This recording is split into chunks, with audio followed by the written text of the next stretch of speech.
am Reverend Ibrahim Ansir. I am the pastor of the Presbyterian Church of Aleppo, and I am the vice president of the National Synod of Evangelical Churches in Syria and Lebanon.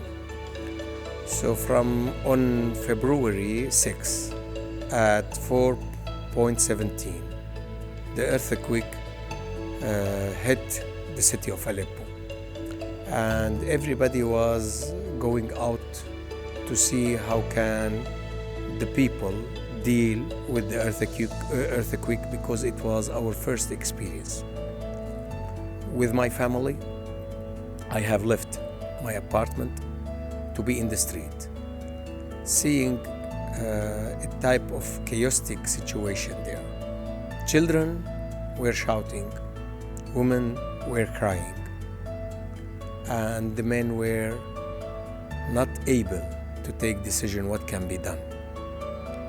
All what I did, I tried to tell the people, go to open places far away from the buildings to avoid any consequences of the earthquake that can bring a type of catastrophe over the life of the people.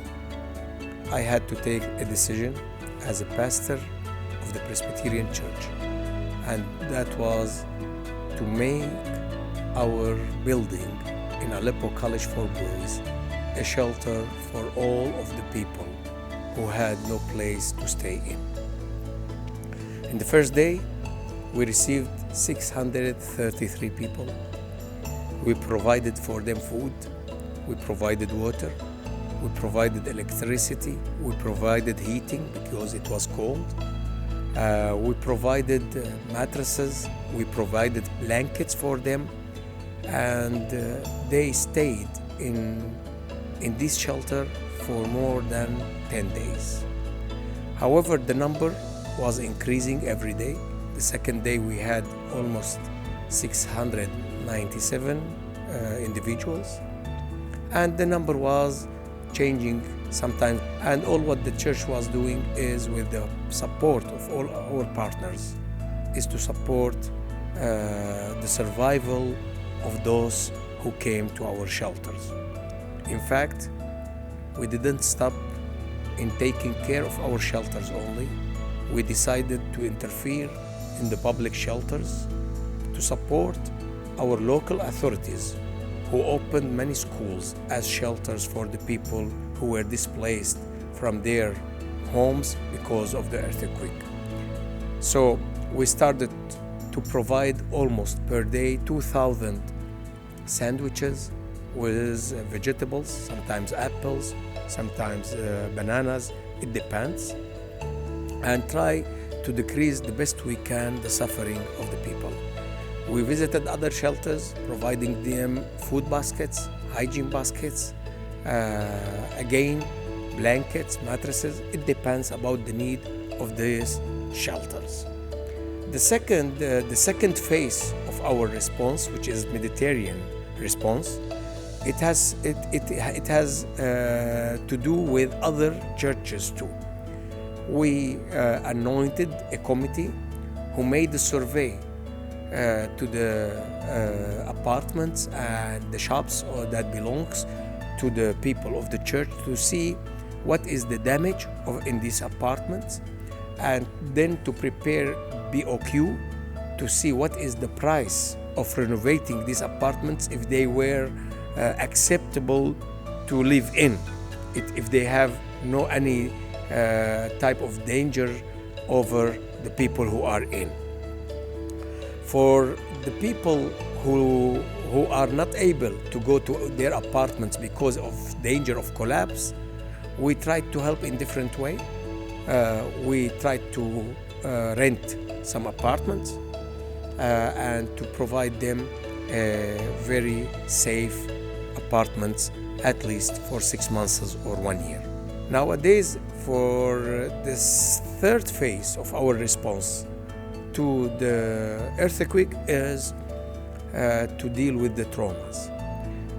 We have started some psychological programs with the children of our schools, with the children of the Sunday school, with the ladies in the church. We are trying always to support in a way or another psychologically in order to overcome the consequences of the trauma they experienced because of the earthquake.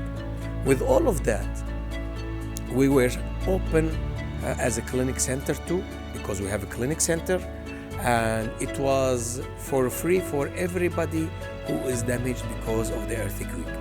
We tried to give them medicine, to give them what can be given to them.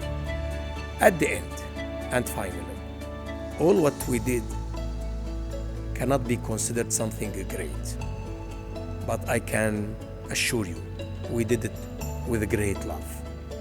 And I'm sorry to tell you that the limitation of our response has something to do with the Caesar sanctions, and especially what is called Caesar sanctions. Unfortunately, the lack of some medicine, the lack of some equipment, medical equipment, is not because the government is not able to do that. The government is dedicating great effort to support our ministry and our care for the others. But these sanctions is impacting the whole society. And they are, in a way or another earthquake that is done by the human hands, unfortunately. At the end, still we believe that God is just, and God cares for the marginalized and the suffering community.